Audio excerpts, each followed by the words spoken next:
Peace and blessings, family. Thank you, everybody, for tuning in on this evening for your Yoruba culture presentation on this evening by Prince Aderele. Thank you so much for tuning in. We're getting ready to go live here in a minute soon as the guest comes on. In the meantime, enjoy the soulful sounds of Teddy P on this evening. Ensure that you invite, share, and ensure that you like, you love it. Make sure you do that. Hey, how you doing? How you doing? Hey, I say, King. Peace and blessings, my brother. Thank you. Yes, sir. We thank you so much for coming on the program on this evening. Thank you. Matter of fact, if you would please, man, tell everybody your name and the proper pronunciation of your name. I don't even know if I've been saying it right. Hey, good evening, everyone. My name is Prince Aderele, originally from Nigeria, West Africa, from the Yoruba tribe. That's where I'm from. And I'm here in South Florida, the Sunshine State. So just here to enjoy with my fellow brother here also. Awesome. So I see the sign behind you, and if you would, take a moment to tell people about your business. Oh, okay. The sign behind me is just the company my wife and I founded, and as we did the test run, yesterday, right? I talked about the meaning of attitude and the color behind our brand. Attitude meaning what God has joined or what the Creator has joined together. No one can really destroy it, and it's just like when you're cooking food in general.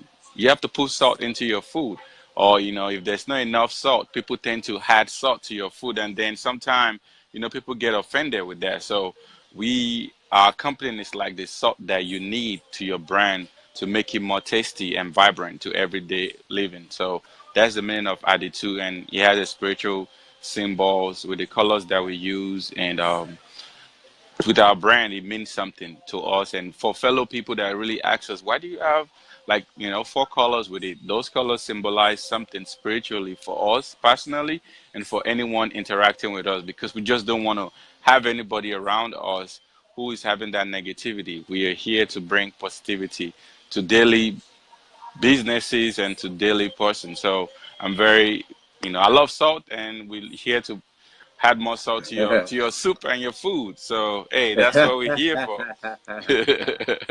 Yes, indeed. Say, I love it. So, family, I believe I chose the right name for the program. Oh Just yeah. food for thought. Yeah. Yes, indeed. So, if you don't mind breaking it down, because obviously, you have the name, and the name came from your culture. Correct. So if you would please, take out a moment to break down to us, what does those colors mean, and how did you come up with the name, and what made you choose those colors?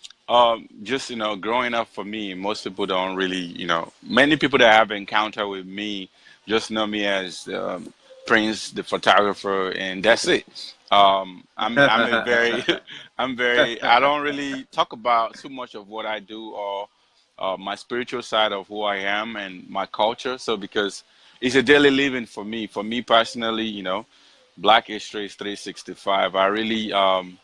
I believe in celebrating the culture every day, because that's my identity and that's what brought me to this country. So when I came into this country, it was like a lot of artistry for our Black brothers and sisters is a way. Sometimes I put on my dashiki, I put on my ashoke, and people ask me, "Oh, is that a nightgown? Oh, is that pajamas?" It's like the cultural awakening is not there. Wow. So Wow, that's sad, man. it took me every day to say, you know what, I'm gonna wear this outfit every day and put it into your face. Some people see me with a beard and they be like, "Oh, are you a Muslim? Are you a Muslim?" So it's like it's a lot that people have to understand. Understanding the culture is very important. And so then Definitely, I agree. I say, you know what, I'm just gonna switch it. So I go to the store, buy jeans. I go to the Mikisoki tribe. I went to buy leather and I painted on it. So it was like, oh, so when they see me with all this, I call it the Afro pop. So the Afro pop is more of like the African with today's culture. So on my own outfit, if I put on a jeans right now, it's painted. So you'll be forced to talk to me. What is that color on that jeans? So now I'm on your level that you can understand me. But if I wear that African outfit, you want to be like, you, that's African. He African. But you don't know that that's where your ancestors came from. We might just be dropped Yes. off from, Yes, my brother. let's say, okay, we came here. Some of us got dropped off to Ghana. Some of us got dropped off to Haiti, Puerto Rico, Jamaica. But there's one thing that really put us together is that sauce that is like African. So, Yes, sometimes sir. people say, oh, I'm Afro Latina. I don't get into the politics of that, but Right. I guess so technical when I meet people like that, I can share the fact that stop saying you're Afro Latina or Afro Cuban. African is African, period. Yes, sir. It's like you seeing an African American woman and a Cuban lady, they shape the same way. So why you saying African American? Why you saying I'm Afro Latina? So that part of it is what I tend to do every day now. That to share the culture with people, with my outfit, with what I put on. My sneakers, I paint it every time. Every time I put on a sneakers, you see me painting it. My bead, I don't take it off. So if you don't like All it, right. you don't like it, you deal with it because that's who That's I right, am. brother. I'm not going to Yes. change just because. So, and it's very important that Right on, brother. Right on. we share that with the younger generation, and I love to share it with people, and people say, oh, why do you so passionate about it? I said, because that's who I am. That's what my parents passed on to me, because growing up Yes. for me, Brother, wait. Say that again. Who taught you that? hey, my Yes, parents. sir. So, my parents always tell me, it takes a village to raise a child. And I'm always asking her, why does it have to take a village? Why can't you raise me? So, but now growing up for me and having kids, it opened my eyes more now that I can, close my eyes and my next neighbor can always whoop my own kids. I don't care. But if they're wrong, whoop them. But now, you got kids trying to call what 911 on people, and I always tell my so it's like I don't get Brother, it. I didn't do it because I wanted to live. So and it's the same system that said don't beat the kid. It's the same system that will take the kids away from you. So I believe in discipline. That's just it. There's Yeah. no any shortcut to that. So it's just to keep our people, our brothers and sisters here grounded. It's like when I first came to this country, every African born in America that I've met, I'm always, the first thing I say is I'm sorry, and I give them a hug. I don't mean to sell you. I Mm. was not the one who sold you, but our Mm. forefathers sold you. So there's a spiritual ceremony that is always done to that. Even before I married my wife, she was born and raised here in South Florida. So there was a spiritual ceremony done to appease those ancestors because they're Wow. still upset at us Wow. crossing over. So we have to have appease my wife ancestors to be able to Yeah. make that marriage last long because you watch now young So people. so can we pause this a minute? Yeah. What is the name of that ceremony? The name of the ceremony is Ebelwagba, meaning prayer to the elders.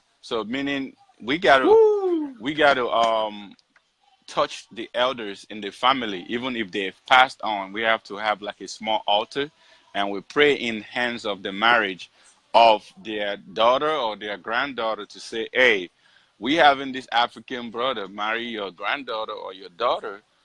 Please let this marriage be successful. We're sorry for selling Wow. you to the slave master, but then we're coming back to reclaim our sisters and brothers. So when I tell people a combination of me and my wife is like I call it the passion, and she's more of like the fire. So I'm more like Uh-huh. I'm laid back. So she's the fire, I'm laid back the water, and sometimes it's switch. So it's like the combination makes it more understandable for my fellow African brothers to say, hey, before you marry these African American sisters, you have to appease the ancestors that came before her. Because if they're not at peace, you see young marriages right now, they 2 years, they just go to court and divorce. Why? Because those ancestors are not appeased. So it's like people ask, why did my marriage just crash like that? There's a spiritual meaning, there's a spiritual influence to it. And when people don't really um, pay homage to that, trust me, Hmm. that marriage is just going to crash. Now let me ask you something. What spirituality system do you subscribe to? Do you believe in the Orishas, or what is it that you're taught in your culture, in the Yoruba culture? For the Euro, And it's two part question. Also, what language do you speak? for me, I I like not to just put it out there because then people be scared of me or whatever. But Man, they'll be all right. What you so got? so I believe in the divine forces, which are the Orishas, and I most say. people don't understand about that, and everybody have a spiritual guide. Like they say in like I tell people, I grew up in the church just like everybody, right? Everybody, I'm a church boy, but there's something in us because I'll go back during the olden days. In order for a typical Nigerian boy or a girl to go to school, or our forefathers, they got to take you to a Christian school or a Catholic church. For you to go to school, you got to have a Christian name. But then after we come back from school, we go straight into our tradition. So, but then when we Wow. get home, in order for us to go to school or get any any education from the Western people, we got to just listen to what they say. So we go to school, and when we come home, our parents still instill in us, know who you are. Your culture is your identity. Wow. Whatever they're teaching you in school is school. Let Yes. it stay in school. But once you step your foot in this house, you are a Yoruba born and bred person. So don't even bring all that into this house. But you getting those knowledge because we can give it to you. We can give you the culture. We can instill in you how to live life. But that Hmm. book wise, we cannot. Hmm. So that's what I'm a Yoruba priest. I'm a Babalawo and a Shango priest. So I do daily consultation for people, which people look at me and I don't talk too much about it. I see people and I can read what is going on. But then Wow. it's not just, oh, just know me as Prince the photographer. That's it. That's why I stay behind the lens so I can see better. So Yes. people don't really see that side, and those who understand me see me from the aspect of a visual artist, a musician, and a folkloric dancer because I have a cultural troupe also in South Florida that we showcase Yoruba culture. I teach the language for those who are interested in understanding who you are and how to stand for what you believe in. So, and then the language I speak is the Yoruba language. So, like in Nigeria, we have different kind of languages. We have at Yeah. least Is it the two. same as Twee? Yeah, Is it the same as yeah, Twee? the Twi people. So uh, it's like a tongue twist into it. So it's like in Yoruba we have three tonal sound, but in the Twi they have two. So in order to be able to speak that, you can go, speak Twi right now, and they can communicate back and forth with you. But then there Mm. will be some clause whereby you won't even understand what is going on because it's like deep Mm. into it. So it's like speaking proper English in Ebonics Mm. in the hood. So some Ebonics, you like, what did you just say? And some proper. So that's how it is in Yoruba and Twi. So that's Hey, if you would, man, if you don't mind, can we just take a moment for you to give us a couple words, if you would, a few words? Can you say like the family? Can you give us like what is mother, father, brother, sister? okay. Can you give us those words? Yeah. So like for instance, if it's a father, it's Baba, which is with Baba, and if it's mother is Mama, which is Mama. If it's brother is Aburo, and if it's a sister is Egbon, which is Egbon. So, and in Yoruba language, it deals with a lot of respect. So when you talking to an elder, there's a way you talk to an elder, and when you're talking to your own age mate, there's a way you talk to them. So Hmm. there's a lot of Talk to us about that. Like how is it when you have an interface with an elder? Do you have to kneel? Like what is the custom when you're talking to an elder? um when you're talking to an elder, it's like, basically like here in America, you say, oh, when you're talking to people, you look them straight in the face. But back at home, you don't talk to elders and look them in the face. So it's like there's a layer of respect that you have to have. But then there are some kids that the elders love, and they call them the chosen one, which is more of like you can sit down with the elders and have conversation without having those walls of, oh, respect or this and that. So because you are born to be that elderly spirit and they respect that and acknowledge that. So like for instance, if you see an elderly Yoruba man, you don't handshake them. If you see a elderly Yoruba woman, you don't handshake them. You kneel down or you prostrate. That's saying that you may live long more than them. That's the meaning to that. But Wow. people say, "Oh, I ain't gonna kneel down for you. I ain't gonna prostrate." Oh, that's not good. But then we call something in Yoruba anragbakpada, meaning you always use life to buy life. If you prostrating for an elder right now, doesn't mean you're a fool.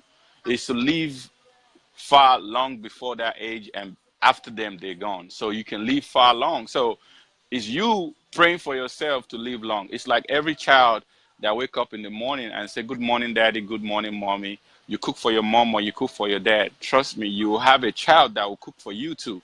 But if you fail to do that, there's a cost to that too. So that's why you see most elderly people now, they don't have kids to look after them because that bridge has been burnt.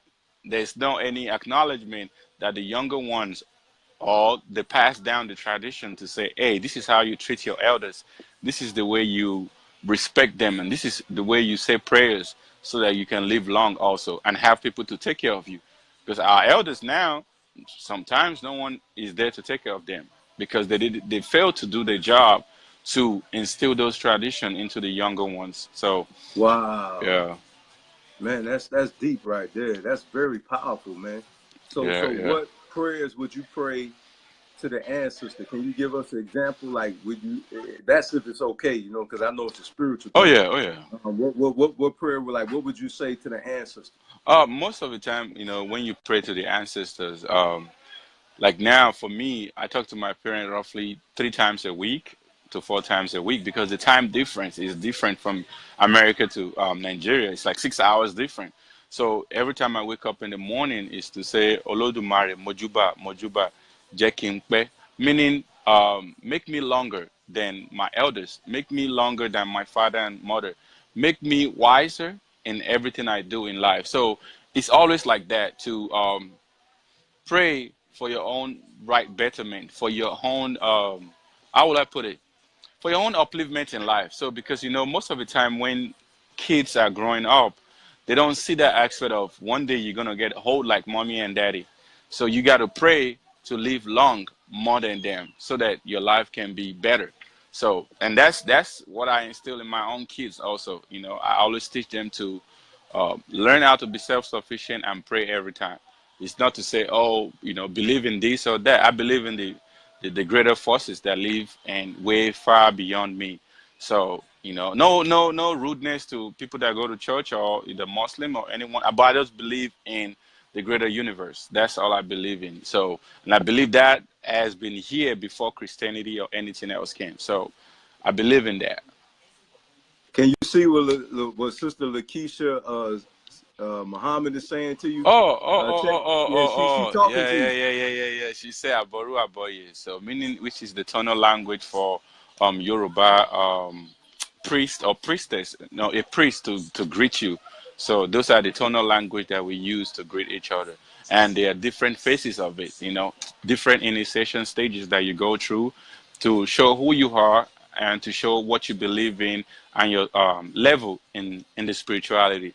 So yeah. Most definitely. So I'm gonna take out some time to go see what the people are saying. Sister Lakeisha, man, she having a full blown conversation with Oh, you, man. yeah, yeah, Hey, so yeah. I want to say, assalamu alaikum to my brothers and sisters who are Muslim. To my brothers who are Hebrew, I like to say shalom to you.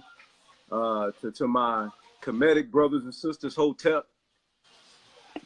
All right. Let me see who we got here. Brother Patrick Jackson. He said King Prince. He said, Yeah. keep giving them that salt, man of God. Your queen, I believe it's your queen, Megan, Yeah, right? yeah, that's Megan. All right. She said he wants some of the secret sauce. I think that may be some. That may be that husband and wife communication right there. Oh I don't yeah, know. yeah, yeah. Yeah, yeah. All right. So all right, man. So we can keep going. Let me see. We have Sister Tracy McDonald, Brother David Miller. Thank you for tuning in. Andre Holloway, Dee Brother David Miller, Samuel. Thank you for tuning in. Burnett, thank you for tuning in. Tony, thank you for tuning in. Brother Waldis Thomas, thank you for tuning in. Of course, Sister Lakeisha, thank you for tuning in. Also, your statements. Brother Scranton, thank you for tuning in. Brother Mike. All right. All right, brother. So we're going to continue to dive on in and Okay, get okay. into the program. So let's go ahead and do it, man. So, man, let's talk about how long did you live there before you came here? I mean, I've lived all my life. I was born and raised in Nigeria, so I came here not too long ago, but I'm here. So I left Nigeria at least what I was so young when I left, but the reason why I left was it's a lot that goes on in Nigeria because um, people ask me, say, "Oh, you're a prince? Is that for real, or you just having a name?" It's not just a name; it's a title. And I always tell people, Google is your best friend. You can Google it, and you will see. But I take a pride in my culture, and I believe that's what I put. I put a lot of pressure on myself to elevate my culture and to put it on the map. So, my grandfather was the longest reigning king in our kingdom, which is Ondo State. So Ondo State in Nigeria is one of the Yoruba tribe, which is also the Sunshine State. So when I was doing my research, I said, you know what? I want to come to Florida. I believe that's the Sunshine State also. So I mirrored it, and I Hmm. mirrored the spiritual balance that comes with that. So, I mean, sometimes in life, we as uh, black brothers and sisters, we don't seek the acknowledgement of our own ancestors before we make a move. We just believe, oh, I can make that move. No, you're not here alone. Somebody came with you. So before I made that move to say, oh, I want to go to America, the first thought in my head was, what state, what county is aligned with me spiritually? Can I succeed in? So then I was able to say, okay, you know what? My state back at home, my tribe back at home is called the Sunshine State. Florida is called Sunshine State. I think that's where I need to go. And I did some consultation about it. And he says, okay, shoot to Florida. But, typical Nigerian brothers and sisters trying to come to America is like, yo, I'm going to New York, I'm going to Chicago, I'm going to DC. And I'm like, no, I ain't going to DC because if I go to DC, instead of me be successful in 2 years, it may take me 10, 15 years before I do. So, and Hmm. then people say, oh, I'm in America. America is not showing in me. You got to ask yourself the question, did you ask for the spiritual alignment before you made that move? You have Hmm. to. So for me, I was like, I'm not going to New York. I I'm not agree, going to man. Chicago. I'm not going to DC. I had the opportunity to check into those states, but Hmm. then what I've achieved today in Miami and worldwide, I would have not been able to do it if it's not for me seeking the face of my God first to say, okay, is this good to go? It's like every child that wants to make a move. If you don't tell your parent the move, right? You're I gonna get in say, brother. trouble. So, I came here and I met my wife, and I was like, okay, this is it. And even the first interaction, it was like she's, typical Nigerian would be like, oh, American girls are crazy, but it was a typical difference. So it was like, this is the right queen for me, and I'm meeting my right one. Hmm. So I was like, okay, I need to stick with that. So, and even that also is seeking the face of the God, seeking the face of your Wow. ancestors. Before you marry, you have to think about it. Is this girl good for me or not? Like my mom will always tell me growing up, my mom talks about everything. I'm very close to my mom. So she'll say, do you want 5 minutes sex or you want a lifetime sex? Which one? So five Hmm. minute, 5 minutes, you come right now, you don't finish. But do you want a lifetime? So I never understood why she's always saying that. So, but it's like, okay, seek the face of the God before you make the move. Because if you don't do that, then you get to regret the move you're making. So it's like sometimes we make mistake, but hey, you gotta seek the face. And if you, it's like knowing who you are, but you're still running away from it. It's like, and that's what is going on now. Some of our own people, we know what is going on, but it's like Mm-hmm. we still shy away from it. It's like we're still running away from it. Like, I don't want to acknowledge that. But Mm-hmm. until you acknowledge it, until you embrace it, then they will embrace you. It's like Mm. typical when you go to grandma house I or see. I see. grandpa house. Once you walk in, they tell you, don't sit in that chair. Don't sit in that chair. They have a living room that they don't let nobody sit down, but then they have another living room that everybody sit down. Correct? That's That's correct. that's very popular here. And then they have pictures of you, your grandparent, everybody picture. They collect picture like crazy. That's an altar right there. But we Mm. tend to ignore that. Oh, this setting is so good. I love this chair. I love all this. No, that's an altar. That's them paying homage to those people that paved the way for them. But the thing is, they accept that. Are you an acceptant of yours? The more we run away, the more they run away from us. And then we can't blame other culture for succeeding more than us because we running away from our own stuff. We see the Mexican or the Spanish celebrating the Day of the Dead. You know, like for us back at home in Nigeria, when people die, we rejoice. We don't cry. Cry for what? Right. You've lived the life, so celebrate the life and Right. elevate the spirit. So Exactly. that's what it's all about. Like my parents tell me every time. They tell me, Prince, if I die today, don't cry. I'm not gonna cry for what? They've passed on this stuff to me, and I'm able to be by myself to live my own life. But then I see. it's to elevate their spirit. Don't bring them down when they die. It's like when you have a new child, everybody come to the hospital, bring gifts and that. It's the same thing when you die. So you only have three things to celebrate in life: the day you're born, your birthday, and the day you die. So I just live that to the fullest. I'm still alive. I'm going to live it to the fullest and celebrate this life. So it's like it's a circle. So celebrate it. Don't put yourself down to say, hey, I'm not gonna celebrate this year. No, celebrate life, and that's what it's all Mm. about. And that's why it's I like see. most people when they hear Nigerians, they say, "Oh, y'all party animals, man. You can party because we love to spray money. We love to party a lot." And that's just our culture. We like to Yeah, celebrate. I That's noticed that. that's what it's all about. People came to my wife and I baby shower. It was a baby shower. That baby shower looked like it was a wedding.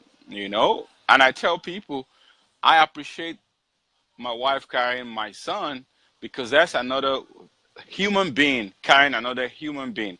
Why can't we spray money on her instead of going to the strip club? That's a living That's right. being. So that day I have a whole full bag spraying money for my queen, and people say, "Damn, you spraying money like you're in the club." I say, "Well, this is my own club. My wife, she's carrying my baby. Right on, brother. This is my culture. I appreciate her. I appreciate the beauty. Wow. I appreciate what she's given me. She's giving me a son. Why not spend all that money on her and let her feel important about it?" And then, other ladies were like, "Oh, I want me some Nigerian guy." I said, "Don't make that mistake now. You may go to another Nigerian guy and the mindset is not like mine. I appreciate what my lady, my queen brought to the table for me. That's why I cherish her Mm-hmm. day in, day out. I will spend all my Mm-hmm. money on my wife, period. Maybe Mm-hmm. maybe another person won't do it, but that's my Mm-hmm. choice. So, and that's what I Bet. pass on to my kids every day. My two son and my other son, I always have to pass it on to them. The three of them, my three boys, every day they see me going out, I open the door for my wife. The same thing Mm. with my daughter. And what I'm showing the kids is if I'm doing this, you better bring me somebody home that is worthy of doing that too. If you bring me one good boy, tit boy, it's trouble. You have to bring me a good quality girl home to show that you learned from me. So every day I show that. And everybody's held accountable for everything. Like my oldest son, I hold him accountable for everything. And he asks me, why do I have to get in trouble every time? Because you're the oldest. I get in trouble. I still get in trouble. You know, Man, that's why I'm glad I was the only child, man. I didn't have to go through that. yeah. Hey, I have six siblings, and I get in trouble every time.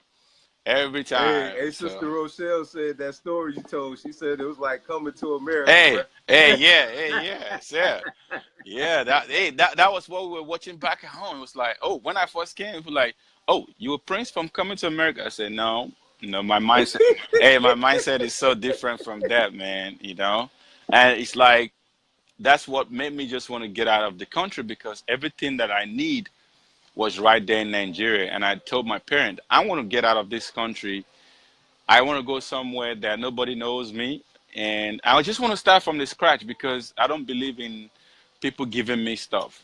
You know, I want to earn everything I earn in life. If I was still back at home, phew, I don't have to worry. I don't have to work for nothing because the money is Hmm. there.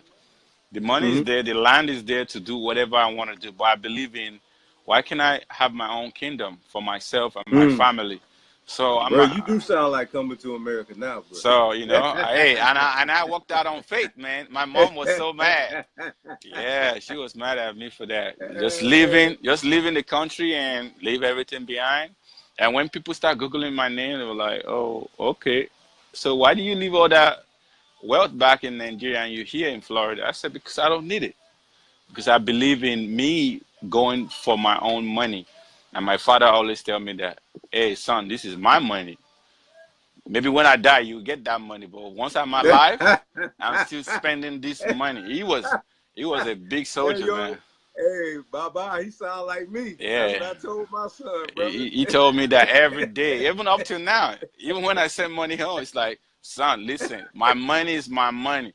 My car, my everything. Maybe when I die, when you see the will, now you can get it. But I'm alive, you will never get nothing. So, and that's how I tell my kids too now. I'm I'm telling. sorry, man. It just sound like I promise you, it sound like my son and I having that interface, man. I promise you, Oh man. yeah. You sound just like me, bro.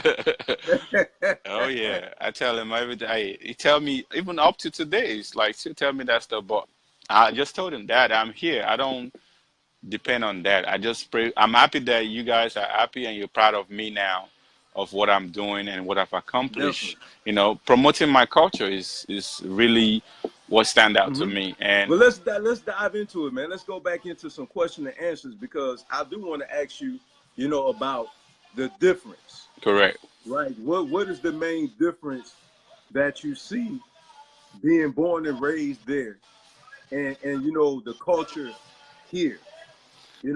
By the way of us, I don't like to say American No, because no, I no, know we're not American. no, no, You you're know what I'm not. saying? But those of us, who are melanated, that's from the motherland Correct. here. What is the major things, the differences that you see between us and our brothers and sisters over there Uh, when it comes to family and culture? there's a lot of disconnection, and sometimes I'll take it back this way. It's like back in the days, you know, I like to tell stories. I'm very old school with that.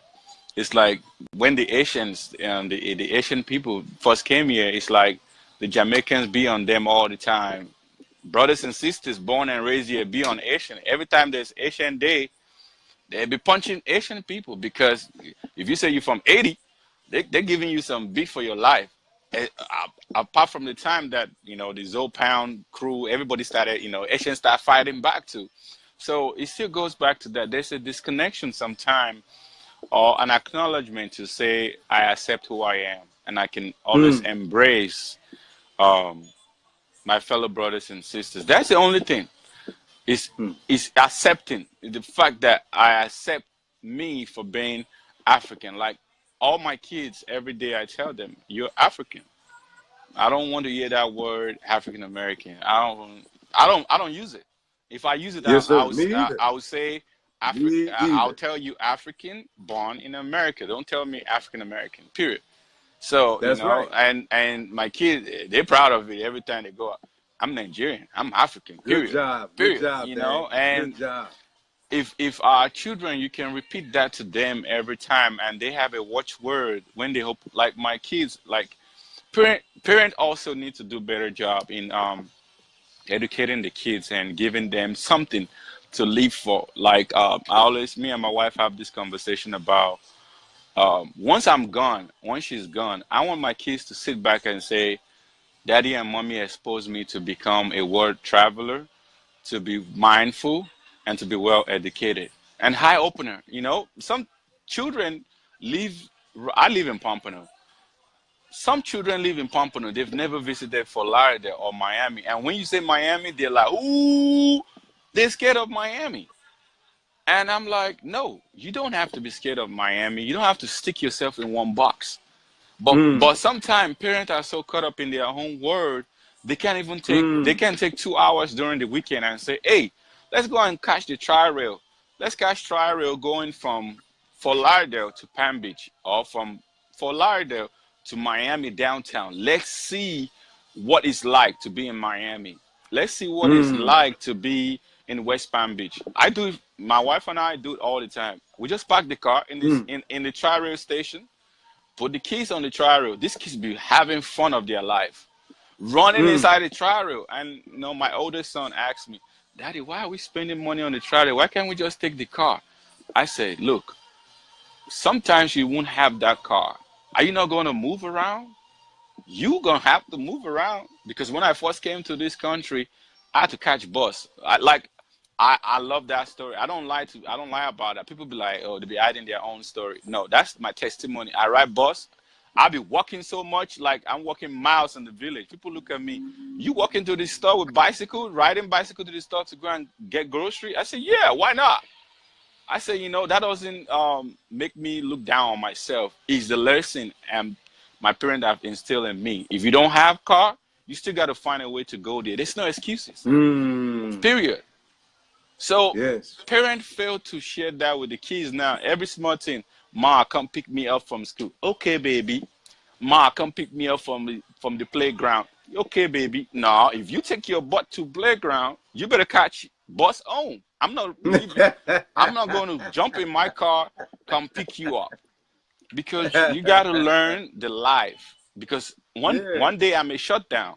So what's going to happen to you?" And that's what. Man, that And is a phenomenal way so of looking at it, man. and Now, what about the treatment? Because I want to get into this, man. Because how are the women looked at in the Yoruba culture? oh, they Are gold. they highly revered, or how are they treated? Hey, they gold, man. They gold. We in Yoruba culture, women are I won't say I don't want to use the word property, but they are valued so high. Women are like the key to the culture. They are like the lifeline. So it's like, for instance, for me, growing up, I I say, have I say. growing up, I have four sisters. So four sisters before I was born, and my mom had a lot of miscarriage, And then in my Oh, I'm culture, sorry to hear that, brother. because Sorry to hear that. in my culture, for my father being a prince, also for him to have a successor over him, if he marries, once you have a male child, we don't really worry about the girls. It's like, oh, you got a male child, because that's the person who's going to carry your name longer. Because the female will one day marry and switch the name over. So it's a pride of a man to marry and your wife have a son for you. So it's like a joy. And Mm. also, and once you have a girl, for sure, this is like a gold. You don't want nobody to, maltreat that.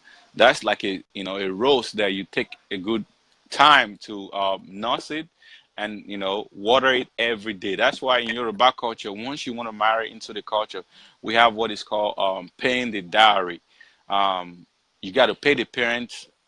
It's not just, and most people now I won't say in America, but just in the other world will say, "Oh, you selling your daughter for a guy?" No, you're not selling the daughter. It's you collecting the money you've invested and paying homage back to those ancestors that bless you to raise that child and giving it back. I So, say. I'm glad you broke that down. it's not like my dad had four girls. I have four sisters. I had to beat a lot of boys every time. If I see you in our house, everybody know me for that. It's like, "Oh, is your brother home? Is Prince home?" Yeah, if I'm home, I'm gonna ask you. You can't even come inside the living room, because I'll tell you sit outside. And if you're sitting outside, I'm watching you. I'm on your shoulders. So, and my dad always say something to my sisters. Once you say you do and you pack out of my house, you're done. Don't come back. because you say you do. So, you know, it was a my dad was a very Oh man, I call him I the love it. he was a You military make guy. sure that you got the right one then, won't you? Oh yeah, oh yeah. I got the right one in. Even people were bribing me then, giving me money. There's no return, No, bro. no, there's not. I take everything. I take everything, and when the right one Yes, came, sir. I did consultation. My family prayed about it, and then we were like, "This guy is the right one," and they're still married till now. So it's all about my father and my mom showing the quality of if we still married till now. I need you guys to always keep that in mind. Once you say yes, you do, you can't go back. You know, Wow. like my dad always tell me, "Hey, Prince, once you say you marry, I don't want to see that letter D, divorce. No, you're done." So I take that very seriously, and Mm. even with my wife, she can testify to that. I told her, I said, once I say I do and put this ring in my finger, I don't want to hear about that word. Whatever is going on, we're gonna solve it. That's right, brother. We're gonna solve that problem because I see my That sounds like my queen, man. hey, You know what I'm saying? She that's tell it. me straight up. Hey, you know, we together forever, brother. Hey, we ain't going nowhere. So, hey, that's just how I see it. And Hey, I agree. I love that woman, man. people say, oh, that's too crazy. I said, no, we fight, yeah, but That's you right. gotta We had finish. disagreement. Yeah, you got to finish it. And even having business together Yeah. and running business together and doing stuff together and on my own sometime and she goes on her own. Yeah. And Sometime, the making up is beautiful too. correct, It's just beautiful. It's just I correct. just I'm sorry, brother. I had a moment. I'm back now. Oh, so, you know, it's a lot. It's a lot. So I just believe in cherishing the our women, and Yoruba culture is the same way. We love our women, like even when we have weddings, when we have birthdays, you know, we cherish the women more than the men. The men are just like, okay, whatever, man, you cool. But every time a young lady is going to college back at home, every villagers have like a gift for that young girl. It's a pride to see a girl. Everybody see her growing up. Now she got admission into college. Now she's going to marry. Every villagers walk out. It's like a mile. It's like a long mile. Everybody dance, drum. It's like a big party. So it's a pride also to see the young girl marrying. So it's just important that we pay attention to who we are aligned to, because sometimes you can be sleeping with the worst one and your life is just, you know, going down. And that's what the younger people now. I'm young also, but I'm a whole soul. I don't have any young friend. So for me, I play with people that are like 50, 60, 70 up, because I believe in they keep me in check, because Mm. people like my own age mates, you know, all we want to do is club and have fun, and I'm the opposite.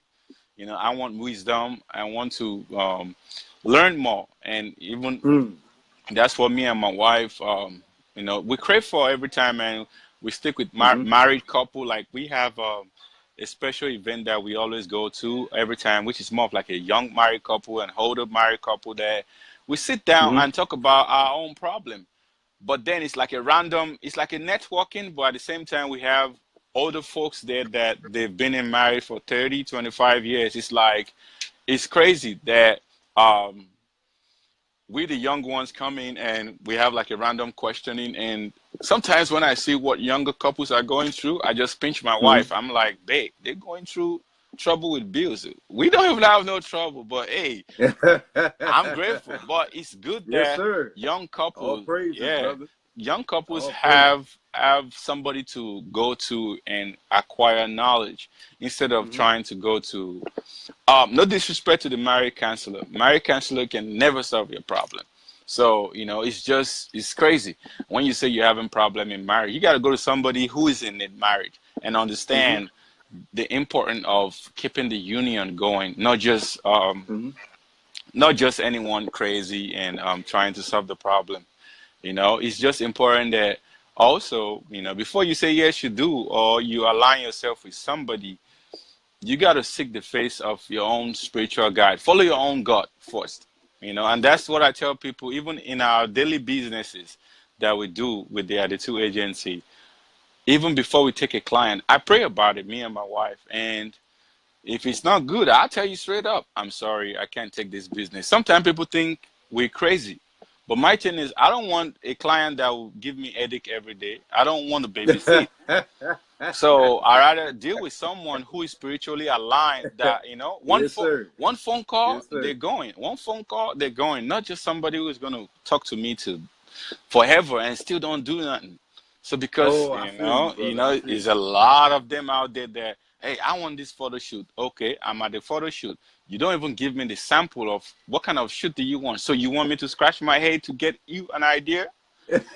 So it's like people not coming ready. So it's important Yeah, that man. you. Well, you talking right, brother. So you can't take every money is not your money. I tell people, Uh-huh. I tell people, clients that we meet every day or any business owner that I meet, I said there are a lot of photographers out there.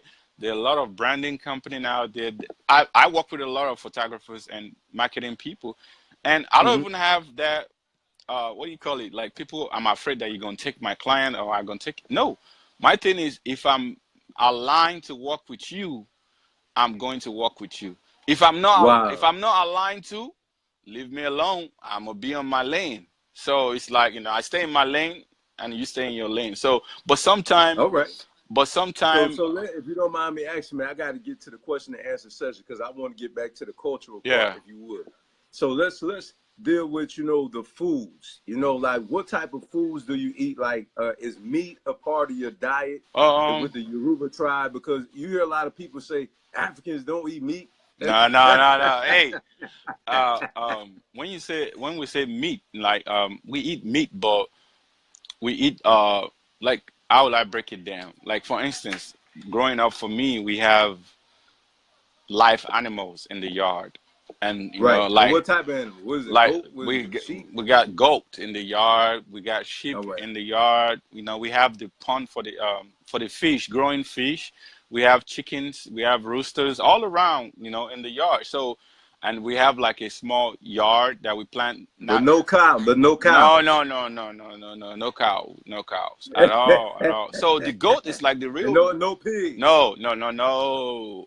The pigs are for the gods. We don't even touch that. So more of like when it's sacrificial time, that's when, like when it's a big festival, that's when we offer the pig as an offering to the gods to say thank you for letting us, like that's what we call it. There's a New Year party that we do every time back at home in my culture that we use that as an offering to say thank you. So it's like most people go to the church and pay tithe and offering. That's how it is. So that's how I'm gonna, leave that as an example. Sometimes people don't like to go deep into it. So yeah, you leave them where they are, and we'll meet where we meet. It's like the new movie right now, the Black Panthers. There's a lot of spiritual stuff that is in it that people just saw the Mm. people saw the actions, but I'm like, that's some spiritual stuff right there. That's some Odu right there. That's this, that's that. That color means this, that. But then other people are like, oh, I love that Black Panther, man. I'm going. I'm going. But guess what? Everybody's going to dress in African fabric for Black Panthers. Tell me, after Black Panthers movie premiere over, ask them again, where's that fabric? And that's what Brother, you are on point, and man. that's You're what I right. don't like. We get so caught up in the hype. Yep, yep.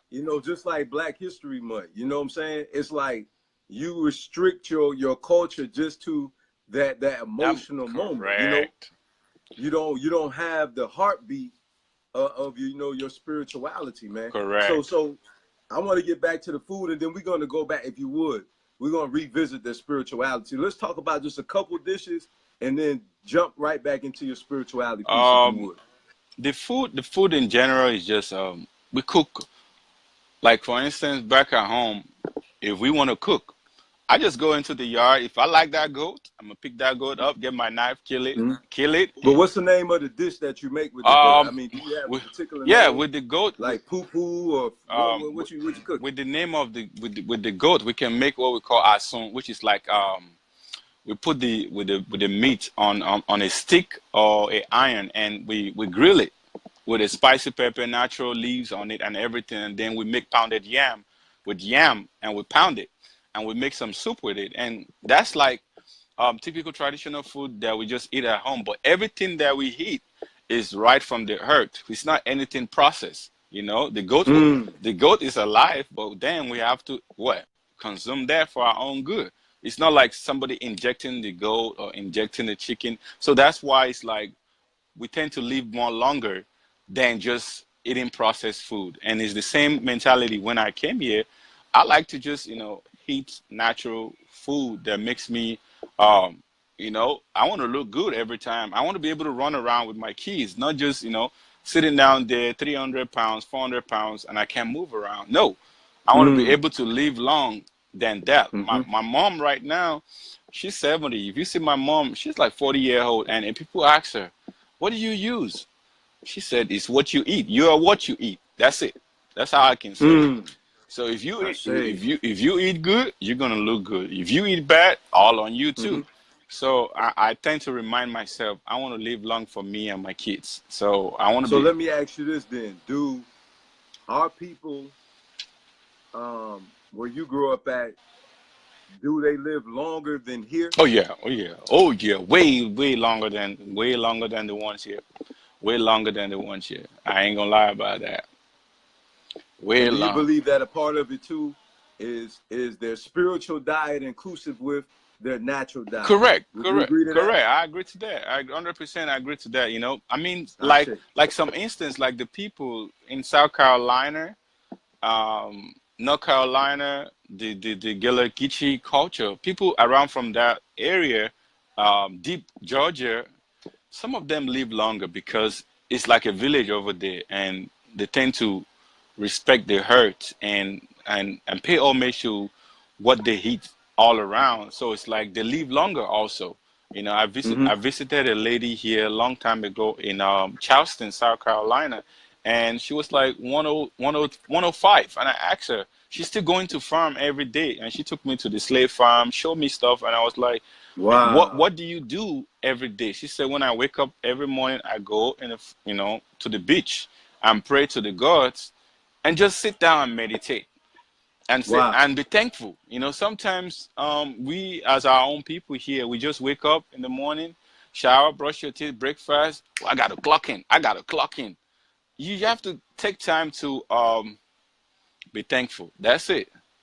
That's it. And if you can have those moments with yourself and with your inner self, things Mm-hmm. things will be different. Because sometimes Mm-hmm. we put so much pressure on ourselves to say, I gotta pay this bill, I gotta pay that bill. You gotta pull back and just say, you know what? I'm thankful. There's some people out Do there. you do libations, brother? Oh yeah, a lot, all the time. You can't do without that. You gotta pay homage every time. To people who came before you, Mm-hmm. and it's important. Sometimes people say, "Oh, you wasting all that liquor, you wasting all that water." No, like Yoruba people will say, "Entoba domicile atele tutu," meaning he who pour water in the front will always touch good mercy, good earth. If you don't put water in the front, I say. I it say. gonna be hot. So you gotta pay attention. You gotta pay attention to that. It's like when you go to Yoruba Mm-hmm. people to marry, they'll always tell you you got to prostrate in front of the girl's dad and the girl's mom so they can pray for you. But if you fail to prostrate, you ain't gonna get no wife out of that compound. They'll tell you go back home because you're failing to acknowledge those elders. You're failing to Wow. acknowledge that entity that brought that young lady you're trying to marry to the Mm-hmm. to her. So Mm-hmm. if you prostrate, then you'll get the girl. If you don't, you're not gonna get the girl. Even All right. So with that being said, too, let me ask you another question, man. Now, libations, because I just want to touch on that so people could get some clarity. If you would briefly give us an understanding of why do you have to pour the water onto a plant, like plant life? Like, can you break that down for us? What's the significance of it? I'll just give the basic significance of it. The basic significance of libation is to this earth we come, to this earth we go back to. If you don't treat the earth properly, you ain't gonna be treated properly. That's just the simple fact that I can give. Like for instance, back in the days, when people are being buried, sometimes their spiritual entity they're not resting well, right? Even when they're buried.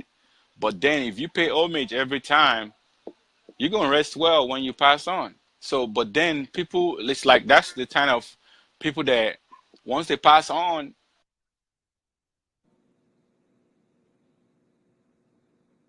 King.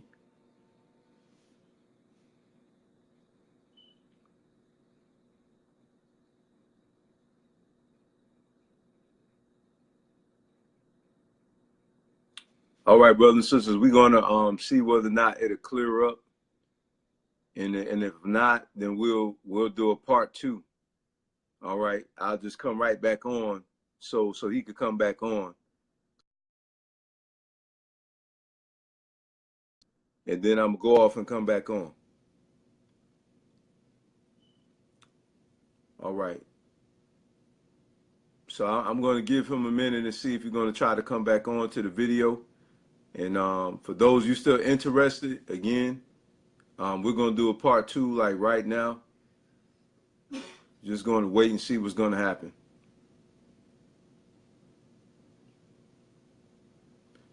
Hey, peace and blessings, cousin.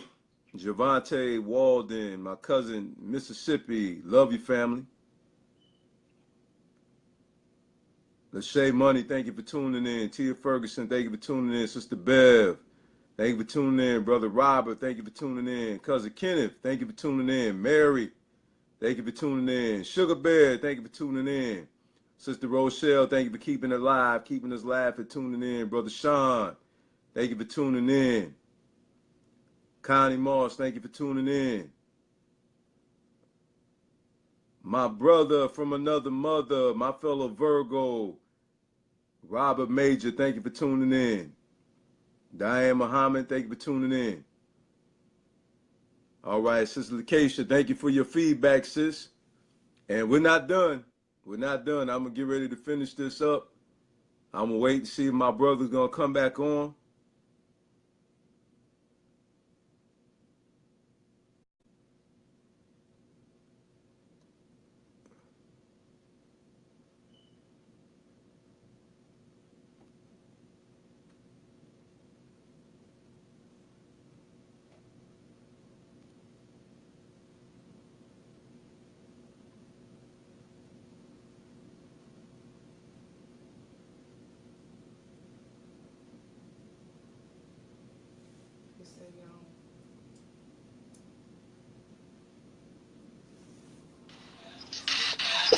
sorry about that, man. Oh, no worries, King. No worries. You know what I'm saying? No problem at all. You know, the ancestors are with us, man. Oh yeah, oh yeah. We already know. We already know. Yeah. We bringing that ether for them, brother. Oh yeah, oh You yeah. understand? Bringing that ether. So you can continue on where you had left off at, man. You know, pick up. Yeah. So basically, it's just to acknowledge just fact that that you have libation is very important. So it's like even when our ancestors have been taken from back at home from Africa to drop them down into all these regions that they landed to and have some of us down there before they even did anything. Once they dropped down there by the slave masters was there, they had to do a libation to pay homage to the ground before they could able to do anything. So that's why it's like if you doing that, you live longer because you're paying homage Wow. to the earth. So it's like brothers in the hood when they selling their weed, when they smoking their cigarette, they say, oh, some for the homies, some the homies. There you go, Hey, man. but brothers I was don't. just thinking Hey, about but that. brothers don't know. Brothers don't know that. Hey, you're doing some spiritual stuff It's right in our now. DNA, man. So, It's in our DNA. but then it's like when you talk about it, they're like, damn, I didn't know about that. I didn't know I was doing libation, but now everybody's in acceptance of it, and some people still running away from it. So it's like if you shy away from your ancestors, your ancestors is also going to shy away from you. And if you tend to acknowledge them, they will always acknowledge you. So it's like Ashe. and that's the only Ashe. that's the only thing I can just say about libation. Libation is very important. From going from Nigeria Yoruba Hmm. tribe to Trinidad and Tobago, the Asian voodoo of from 80. And I tell people every time when they say Asian voodoo, you're not talking about when they say voodoo, oh, it's bad. No, it's spiritual. And I respect That's I right. respect that. And people say, oh, they put OPI on you from Jamaica. No, everybody have their own spiritual balancing, but it's how the interpretation is being done and what is being brainwashed to what we see on the TV. That's what is plugged into our brain. Oh, Santeria, this, Lukumi, this, and that. It's one God. Right. That's it. And they got Santerias, from us. That's the Orishas. That's it. And I tell people They got that from us. so once they start that argument, I'm like, hold up. It's one God. That's it. I don't want to hear the names that you're calling it. Whatever you call it, it's you. But Hmm. then it's you only call to one God. Okay. That's it. Now break down Shango. Break down Shango because you talked about the Orisha. So being that you're a priest of Shango, just break that down briefly, if you would, so Um. people could get So just a better understanding of that. so Shango is the king and is god of lightning. So like when you see thunder, lightning all the time, and is known for his magical act. He was a great warrior during his own time, and he assisted several kings. Growing, when it was, in his own prime, assisted several kings to, win battles. So sometimes when there's a war in town, they know who to call. They call Shango because they know once he raises O'Shea. O'Shea is called the axe that he used to fight every time, and he's full of magic, every time. And that's what I always gravitated to when I was little. I'd be playing with fire, heat fire, do all kind of sort of magic, and people were like, no, how do you do that? And someone saw me the other day, said, do you still have that stuff you used to do back in the days when you first came to Miami? I said, yeah, it's still in me. It's not going nowhere. If I want to do it today, it's just one shot. That's it. I do it, and that's it. It's a spirit that venerates through me, and I appreciate those spirit for me expressing myself. And Shango have three wives. He have Oshun, Oba, and Oya, and those are the three wives. And the three wives are also an Orisha of their own. So imagine three female to one guy. So he was strong enough to get three stronger female to add to his own power, and that's what makes him most powerful and prominent to to Hmm. have. But then even with his power, there's a clause to it in which sometimes he misuse it, and the wife left him, and they were upset with one wife that was left, which was Oya left with him, and Hmm. he was able to do what he has to do. But that's just Shango for himself, and he's known for his magical acts all the time. He has a lot of magic, and it's always it's the kind of the gods that if people steal right now, and you say, "Oh, you don't want to tell the truth," I'll call Shango on you. Once Shango hear that you stealing, he just come, kill, and go. So Mm. people know not to play with Shango every time because if you're doing wrong, it's like how will I put it? It's like the judge to come for you and will tell you, I sentence you to 5 years, I sentence you to 4 years. It's like the popo is coming for you. So Mm. is a spiritual police officer that seeks justice for on justified people. So it's like sometimes when people get in trouble here, they say, oh, I gotta go pray to Shango so I can seek justice. So that's what it's all about. Mm. And there's this That's wonderful. spiritual entity that that runs through me that I praise daily, Hmm. day and night. Okay. That's just what I do. So now, if somebody wanted to, become a student of yours, what would they have to do? How would they contact you? Um, Being a student is one thing, and like I tell people, I have so much on my plate that I do all the time. Being a student is one thing, and just understanding, because I tell people it's one thing to be a student, but how often? Because nowadays you have people that how will I put it? People just want to take away from you and don't acknowledge the fact that they learn it from you.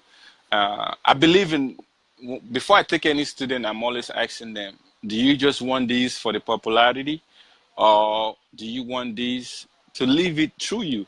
I tell my kids every time, it's not all about the bead, It's not about the outfit. It's not about the drums and the artifact. No, it's a way of life for me. I don't show out just because, oh, I'm African, I'm Nigerian. No. If you want to learn it, if you want to live the culture, you got to be able to breathe it day in, day out. So I don't want to teach you 6 months from now and then you don't show up no more and you want to call yourself professor of Yoruba culture. I say, oh, hold up. Because I've seen people like that here. That I taught for 6 months, specifically 6 months. And now they're using what I taught them to make more money. But then you're not even teaching it right.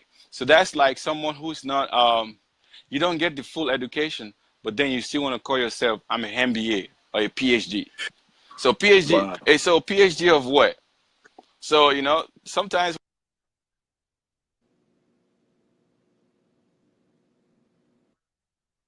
Hmm. my experience, and I just believe in you got to do right. And the gods are watching, the universe are watching. So Hmm.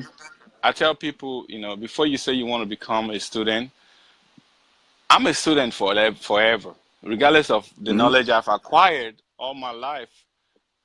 You have to keep learning every day, every day, every day. So Yes, sir. for someone to learn through me right now, I gotta ask that question: how bad do you want it? Do you want to live this culture all your life, or you just want this for popularity? That's the question. Right. So, for me, it's a way of life. I don't want to do, oh, I'm African during Black History Month. I'm African during Kwanzaa. Go No. ahead, brother. Go So ahead, I, man. I don't want to do that because that's the time I Exactly. see people in South Florida, even all over here. Kwanzaa, you see all kind of African costume. February, you see all kind of costumes. So what happens to March through November? What happens in January? So you ain't no African during those times. You just typical. So it takes a lot of what do you call it, processing, or I call it reprogramming. That's the word I use for my kids every time. I say I'm gonna reprogram your brain. If I reprogram the Definitely. brain, you're gonna get it more better. But hey, we can still make a change. But it's just to understand who we are and appreciate it and live this culture like it's do or die. We just have to pass it on. You got to leave it and pass it on. The kids needs that, That's it. and your kids got to be proud of wearing African bead every day. Hmm. Your kids got to be proud of wearing African clothes every day. Don't let them feel like, ew, I don't want to wear that. I want to wear some Jordans. Jordans for what? Why would you wear Jordans? Jordans is paying money to build more prison. Why would you support that? Why can't you support a brother that is painting unique tribal signs on sneakers so you can look unique among your peers? Why would you pay 350 for Jordan, 250 for Jordan? Why can't you wear you? Mm. And that's what I tell I people. like that, brother. That's I what I like tell that. people. If I go to Macy's right now, which is my favorite store, if I buy jeans in the store rack, I'm coming home to put some fabrics on it and put some kente on it, put ashoke on it. So when I wear it, I'm comfortable with wearing it. I'm not just saying, oh, well, I just want to be like them. No, I want to look different. And I want you to ask me questions once I walk into the room. So you be forced to talk to me. I'm not going to talk to you. You're going to ask me, why are you wearing that colored jeans? Well, because I'm an artist. This is what I do. Then what? We're going to have conversation about the symbolic stuff that I'm putting on. So we have to tend to do that every time. It's like branding yourself with your own company. So That's it. it's like for instance, let's take it out of the spirituality. Like the lady, I so much love her so much, Frederica Wilson. That lady don't go off brand. Every time you see her with the hat, if it's blue, it's blue. If it's yellow, it's yellow. If it's red, it's red. So everybody knows when you see Frederica Wilson, what do you know her with? Even though if it's dark right now, if you put on a flashlight, if you see that hat, you can't miss it. That's branding. Definitely. That's how she's positioning herself as an authority. So people know, it's like the Black Power sign. It's like people, like we both all say, I share. People see you walk into the room with, your suit on, with your kente tie, bow tie. People say, oh, I know that brother. Every time he wears suit, he's always putting some African flair into it. So guess what? That's your trademark. So people know you got something up here, not just wearing suit just to wear suit, but then you breaking barriers. You're bridging, you're crossing that bridge, so people understand. Okay, he knows what he's doing, or she knows what she's doing. So that's all. We got to put us on the map and rewrite the story, because our story is not being told right. We got to rewrite the story, and it takes I agree. me, you, everyone listening to us right now. We can all Mm-hmm. rewrite the story in our own various community, and just empower the younger generation. And that's what I crave every day. Even it's not just my kids that I tell that every time. I tell them, I say, hey, look, everybody can be a basketball player. Everybody can be a football player. Everybody can be this NFL player. So, but my thing is, we got something in us that is so unique. We have a gift Mm, mm, as an African nation. We have a gift that the universe blessed us with. We mm. have a gift that the universe has given to us. Every child can sing. Every child I say. can draw something, but it takes something to bring it out in you. But not just parents nowadays. They believe in going the highway. I want to be just like LeBron. No, maybe that child don't want to be LeBron. Maybe you just want to be somebody that just want to illustrate and tell the story. Mm, It's important. So it's like, and that's what gets me, inside every time. I support sport. I'm a professional. I played soccer during my days. I play soccer like up till now. I still play. I still train my kids. But I tell people, the sport that is making more money, why don't you put our own color kids inside there? Why don't you put kids that baseball is making more money than anything, but you don't see our own kids playing baseball. All they want to do is basketball and football. But once you have injury, that's it. But parents got to understand the fact that your baseball money is upfront. You get all your money. You have injury or you don't have injury, you paid already. Soccer is more of like half and half. You're less to have injury, and you'll be selected once you're extraordinary. Look at football. How many players on the field? You got to be doing something special for you to be seen and for you to be heard. So you don't just want to follow. So, and that's what every of the parents that I encounter every time that they talk mm-hmm. about sports, I tell them, I say, I'm an artist, I'm an entrepreneur. This is what I do day by day. Why can't we teach that to the kids? Mm-hmm. Why can't they have their Now own let's business? now let's get to what you said, because you talked a lot about that, and that's phenomenal about what you were saying. About the economy. Correct. So, would you say over in the motherland that colonization played a role? Because I noticed you said in the schools that it was Catholicism and what have you. Oh yeah. So, would you say that colonization had occurred, over there? I won't say that, because every child is been like, the way it is once you go to school, you're being programmed a certain way, and once you come back home, you reprogram. So you know who you are. Mm-hmm. Whatever you learn in school is cool. And Right. But what I'm saying is because of the Caucasian people being set up in the motherland, correct. like them telling you have to change your name and Oh yeah, things. You yeah, see what I mean? So yeah. would you not say that they did come in there and try to change the culture? Yeah, that also have a part to play in it. But everyone, like I said from before, everyone knows, like, okay, for instance, in order for you to get to A and B step, it's like, this is what you need to do to get you to the next level. One part of it is it affected us because they got access to some of our solid material. They got access to um, our land. So it's like now they got to employ us to work for them in our own land. That really affect us. So now it's like the youth now, we redefining our own culture. We taking it back. So it's like, okay, if you want us to work for you, you got to leave the land and give us back our land, because you need our intellectual property, which is our brain, to facilitate that. So now most youth now, we tend to go back home and do more of like a give back to the community and train more younger people to understand that once they're in the land, you don't have to work with them.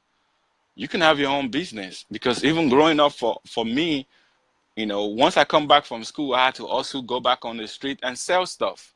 and do stuff and have my own business, because our parents believe in entrepreneurship. You can always have your own business and Mm-hmm. learn.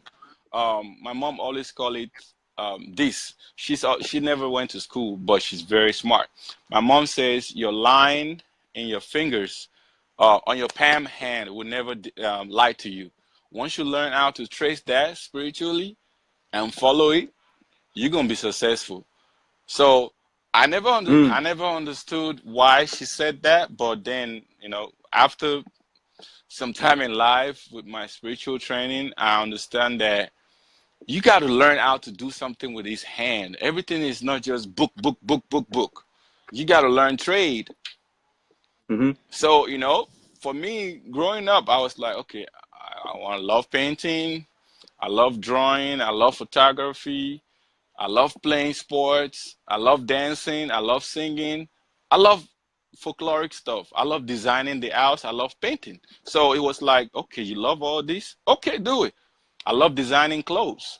So all that was like pile in one brain. So when I got here to the state, I was able to multitask myself and bring many income in. Not just, I call it square every time. You don't want to be inside a square. Mm. So people say, damn, you wear so many hats. You can design clothes, you can take pictures.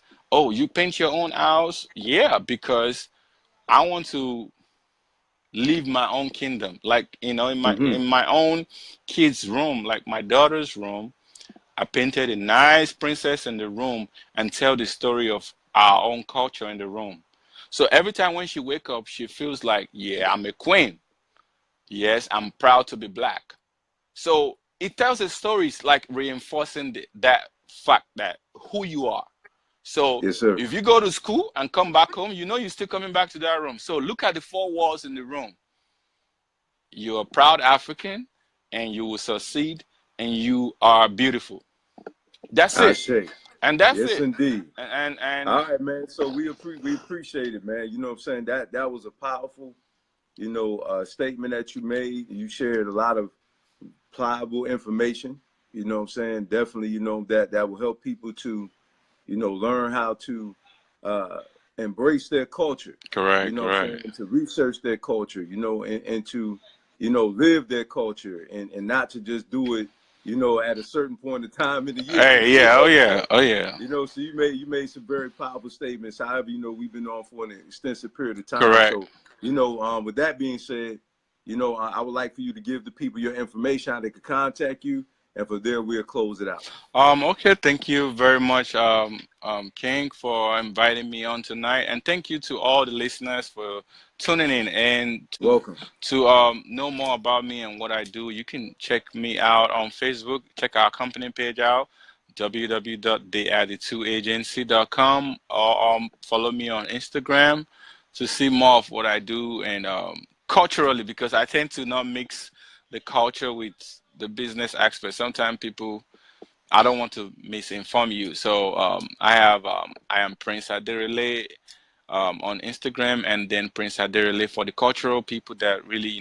you into the culture and you want to know activities going on to be informed and well grounded. So check it out, and you see what I do there. And if you have any question to ask me, just reach out, just inbox me, and we can talk more about it. But most especially, just let's make our collective ancestors proud. That's it.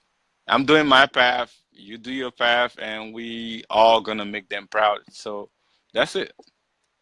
All right. So, brothers and sisters, we thank you for tuning in again. Thank for all of you who stuck around to hear our brother to finish up the topic of discussion.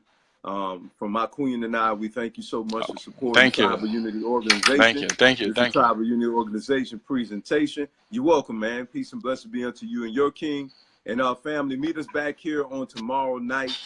Brother to brother talk. Brother DeAndre Galipsy and I will be on tomorrow night. We got the program 7 o'clock p.m. Eastern Standard Time. Everybody enjoy the rest of your evening. Peace and blessings. Thank you very much.